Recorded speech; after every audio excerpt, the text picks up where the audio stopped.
교과책에 밑줄 치는 네 남자와 함께하는 교과를 토의하는 시간 15분 교토시 시작합니다. 안녕하세요 성도 여러분. 오늘 제7과 일곱나팔이라는 제목으로 함께 교과의 내용을 살펴볼 텐데요. 오늘은 두 분의 목사님과 함께 교과 토의 해보도록 하겠습니다. 윤은수 목사님, 임민호 목사님 함께 자리에 있습니다. 안녕하세요. 안녕하세요. 예, 반갑습니다. 먼저 기억절 말씀 같이 읽겠습니다. 일곱째 천사가 소리내는 날 그의 나팔을 불려고 할 때에 하나님이 그의 종 선지자들에게 전하신 복음과 같이 하나님의 그 비밀이 이루어지리라. 요한계시록 10장 7절의 말씀입니다. 오늘 함께 다루게 될 일곱 나팔은 각 시대마다 하나님께서 압제받는 자기 백성들 위해 이미 개입하시고 또 함께 하시는 것을 이제 저희들에게 보여주는데요.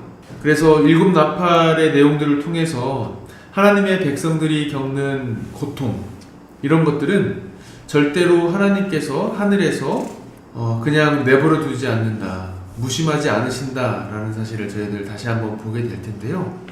좀 오늘 일곱 나팔 내용을 하나하나 살펴보겠습니다. 먼저 저희들 한 번쯤은 누구로부터 요청을 받았을 경우가 다 있을 텐데요. 누구의 요청이 있을 때 정말 내가 하는 모든 일을 다 제쳐두고 달려간 경험이 있는지. 예, 윤은수 목사님. 예, 누구든 저에게 도움을 요청하면은 저렇게 갈 의향이 있습니다. 네, 예. 특별히 제가 이렇게 열일을 제쳐두고 이렇게 도우러 가야 되는 사람이 있는데요. 예. 바로 저희 아이들입니다. 아, 예. 심지어 제가 화장실에서 볼일을 보고 있을 때도 아이들이 예. 요청을 하면은 정말 그 열일을 제쳐두고 달려가야 됩니다. 예. 그렇군요. 거사를 치르다가 예. 아이들이 부르면 언제든지 예. 좋습니다. 또요? 예. 저도 뭐 예. 여러 가지가 생각나긴 하는데, 임민호 목사님. 예, 저도 뭐 아이들이 그렇게 할 때 그렇겠지만, 예. 제가 현재 제 교회에서 제 위치상 예. 교우님들의 도움이 필요하다고 예. 연락이 올 때는 저 웬만한 상황에서는 갔던 것 같아요. 아, 예. 예, 그렇죠. 그럴 수밖에 없는 것 같고요. 예. 뭐 사람을 가리는 건 아니지만 어쨌든 어떤 요청이 들어올 때 저희들 어쨌든 최선을 다해서 하려고 하는데요. 저희들 먼저 이 계시록 8장의 내용을 보면, 특별히 1절부터 4절의 내용을 보면 하나님께서 우리의 기도를 얼마나 진지하게 취급하시는지 좀 내용을 볼 수 있는데요. 먼저 100페이지 세 번째 단락을 좀 보면 일곱 천사가 보좌 금 제단에서 향을 받았다는 사실, 이런 내용이 이제 요한계시록 8장 3절에 나오는데요. 그것이 상당히 의미 있다는 것을 저희들에게 말해주면서 그 향은 하나님의 백성들이 드린 기도를 상징한다라고 말하고 있습니다. 이 성도들의 기도에 응답하시려고 하는 모습을 저희들 보게 되는데요. 하나님께서 얼마나 우리의 기도를 진지하게 취급하는지 또 내용을 좀 소개해 주실까요? 예, 네. 임민호 목사님. 101쪽 첫 번째 단락에 보면, 천사는 향로에 제단의 불을 담아서 땅에 쏟는다. 의미심장하게도 이 불은 성도들의 기도가 바쳐진 동일한 제단에서 나온다. 동일한 제단에서 불이 나온다는 사실은 일곱 나팔의 심판이 하나님의 백성이 드린 기도의 응답으로 지구 거민들에게 임했으며, 또한 하나님이 예정하신 때에 그들을 위해 개입하실 것임을 보여준다 라고 말을 하고 있습니다. 예, 하나님께서 절대 그냥 강 건너 불구경하지 않으신다라는 사실을 좀 깨닫게 되는데요. 그렇다면 저희들이 이번 주 다루게 되는 일곱 나팔, 각각 어떤 시대에 좀 적용되는지 좀 살펴보겠습니다. 예, 윤은수 목사님.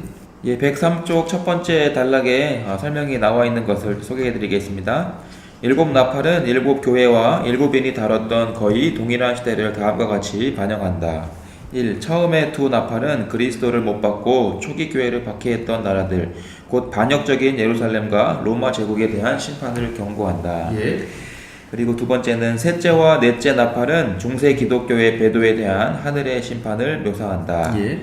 세 번째, 다섯째와 여섯째 나팔은 중세 후기부터 종교개혁 이후의 시대까지 종교계의 파벌들을 묘사한다. 왕성한 마귀의 활동이 이 시대의 특징이며 결국 세상은 아마겟돈 전쟁으로 휩쓸려 간다고 설명해주고 있습니다. 예, 감사합니다. 그리고 또 하나 이제 사도 요한이 두루마리를 먹고 겪은 이제 경험이 나오는데요. 이것이 예언적으로 어떤 의미가 있는지 또 살펴보겠습니다. 예, 임민호 목사님. 네, 먼저 성경을 먹는다는 의미에 대해서 한번 살펴보겠는데요. 106쪽 첫 번째 단락입니다. 성경을 먹는다는 표현은 백성들에게 선포하기 위해 하나님이 주시는 기별을 받아들인다는 의미로 사용되었다. 그 기별은 받아들일 때는 좋은 소식이지만 선포할 때는 종종 많은 사람들에게 저항과 반대를 받고 쓰라린 결과를 초래한다라고 말하고 있습니다. 예, 그리고요. 예, 윤은수 목사님. 예, 두 번째 단락입니다. 그 두루마리를 먹고 달고 쓴맛을 느낀 요한의 경험은 다니엘서에 기록된 마지막 때에 관한 예언의 공개와 관련이 있다. 여기서 요한은 다니엘의 시간 예언 곧 1260년이 끝나고 영원한 복음을 전하도록 위임을 받은 하나님의 마지막 남은 백성을 대표한다고 설명을 하네요. 예. 그래서 이어지는 단락 세 번째 단락을 계속 보게 되면 이렇게 기록되어 있습니다. 문맥에 따르면 요한이 본 환상은 2300년의 예언 기간이 마칠 때 나타나게 될 또 다른 달고 쓴 맛을 지적한다. 밀러주의자들이 다니엘의 예언을 기초로 1844년에 그리스도의 재림이 있을 것이라고 믿었을 때 그 기별은 그들에게 달콤했다. 그러나 그리스도께서 기대했던 날에 오시지 않자 그들은 쓰라린 실망을 경험했고 더 분명한 이해를 얻기 위해 성경을 다시 살펴보았다. 그래서 윤은수 목사님 소개해 주신 것처럼 사도 요한은 영원한 복음을 전하도록 위임받은 하나님의 백성, 즉 오늘날 우리 이 마지막 남은 백성을 대표한다라고 했는데요. 이런 요한의 경험이 이렇게 예언적으로 지나가 버린 경험이 아니라 이 마지막 시대에 여전히 저희들 말씀을 더 깊이 연구하고 또 묵상함으로 계속적으로 하나님의 말씀을 살펴보는 하나님의 성도가 되어야 되지 않나 또 이런 생각을 해보게 되는데요. 또 하나 이제 계시록 11장에 보면 이제 측량하는 일이 나오고 또 두 증인에 관해서 나오는데요. 이러한 예언에 대해서 우리가 배워야 할 교훈이 있다면 무엇인지 또 함께 살펴보겠습니다. 예, 임민호 목사님. 네, 106쪽 다섯 번째 단락을 보도록 하겠습니다. 요한은 성전, 제단, 예배자들을 측량하라는 명령을 받았다. 성경에서 측량의 개념은 비유적으로 심판을 의미한다. 측량되어야 할 성전은 하늘에 있고 예수님은 그곳에서 우리를 위해 봉사하신다.